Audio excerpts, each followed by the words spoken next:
Here we are back in the shop, and today we're going to talk about electric motors. That's right, you find them in your microwaves, your trolling motors, ceiling fans, floor fans, and alike. But I tell you what, they have a whole bunch of copper inside of them. I haven't met a fan I have not liked. So let's get into it and see how much copper's inside. And then for doing nothing more than hanging out for about an hour, cleaning all these motors out of all your fans you picked up for free, you're going to get 25 cents a pound for your copper motors. At 55 pounds, that comes out to $13.75. Not a bad payday for about an hour's worth of time, but there's got to be a way we can make more money. Now we have the motors that come out of the bottom of the microwaves. Everybody says they're not worth their time, but I'm not buying it. Why?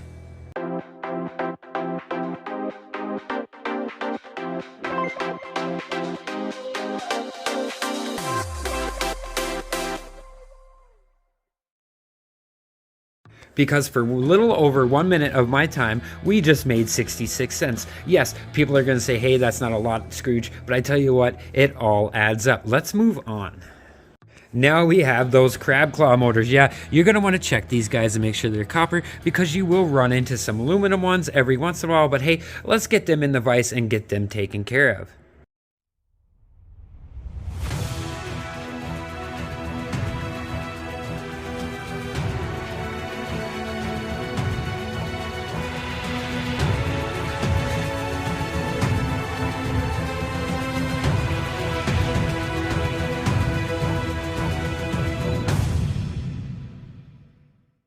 So we got all those motors cleaned up from the microwaves. Well, we got 1.05 give or take. It keeps fluctuating. Well, at the price of copper number 2, and all this is going to be copper number 2, by the way, that's already going to be $3.78 for nothing more than a couple minutes of our time. And I tell you guys what, to get any more, we're only going to need to make $10 out of this pile of motors. And I have a good feeling we're going to make that happen. So what's going to be next?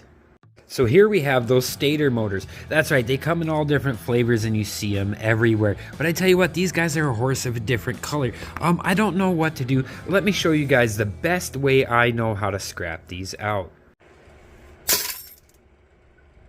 Yeah, I really don't know what to say about these guys. I know the ones with the closed sides that are packed full of lacquer are just a bugger to get into. I know these guys, you cut them off here, make sure you cut them off on the end with the copper ring right there. Cut these guys off here and you should be able to pull them out. But for today's practice, they're just going back in on the copper motor at 25 cents a pound. So what does that give us? That gives us about 5 pounds of copper motor. That's right, at 25 cents, that gives us $1.25 back in our pocket. So we're creeping closer to our goal of over $13, and we haven't even touched the big stuff yet. Okay, so we are on to our copper crowns. That's right, you guys see these in all different shapes, sizes, and orientations. But hey, you guys want to do a double take because sometimes you're going to find an aluminum winding in there. That's right, the new washers and dryers nowadays, unfortunately, will have a lot of copper motors. Now, you can go and you can test the other windings inside of here. But hey, you know me, I have tested this guy every which way from Sunday, and that is aluminum. But I have tested all the other ones. Now, how are we going to get that copper out of there? Well, let's go to the vise and check it out.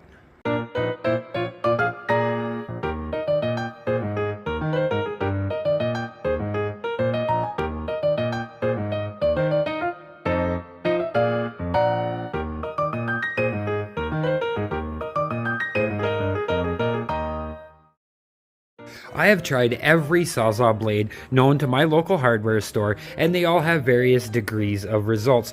Sometimes it works out okay, other times it turns into a mangled mess, which will make the next step even harder. I have found a good old tried and true grinder with a cutoff wheel works the best. If not, a hand saw even works better than a Sawzall, I found, because you're going to spend more time picking up all the shards that explode off of there than you are making money off of the motor.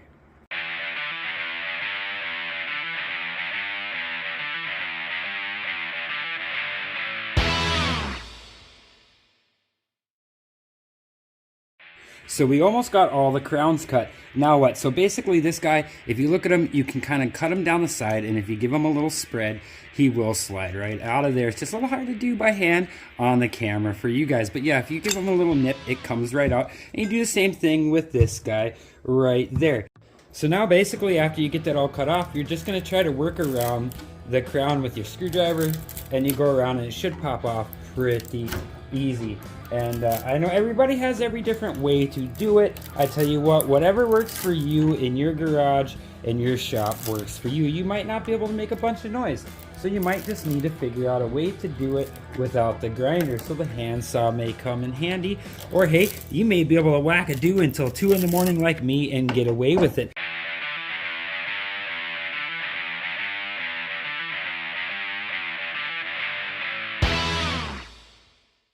All right, so here we are. We got it all broke down. What happened? Well, keep in mind, if you guys just wanted to keep them as motors, and you would get 25 cents a pound at 55 pounds, it would give you $13.75. Not a bad hourly wage if that's all you guys wanted to do, but we wanted to see if there was more. That's right, we broke it down to the shred. The shred is going to be 5 cents a pound, 34.25 pounds, comes out to a whopping $1.71. But hey, it'll start adding up. We have cast aluminum. That's right, we had a couple pieces of cast aluminum come out of the ceiling fans and a few other things at 30 cents a pound. For 5 pounds, it comes out to $1.50. And then we have the copper motors. That's right, we left some of these as is copper motors. We had 5 pounds at 25 cents per pound. Comes out to a whopping $1.25 American all day, every day. Now everybody wants to know about that copper number 2. That's right, that copper number 2, we got 10.75 pounds of that stuff. That is right. And at $3.60 a pound, that comes into $38.70. Now, it took us an hour to get the motors, and it took us an hour to take them apart. So for 2 hours worth of work, we got $43.16 of American money. That's right. If you guys want to do the math, it comes out to $21.58 per hour. I tell you what, that's not a bad hourly rate to hang out with you subscribers and to have a little bit of fun. So I hope you guys enjoyed yourself. To my wife, I love you. And to my kids, go wash your face.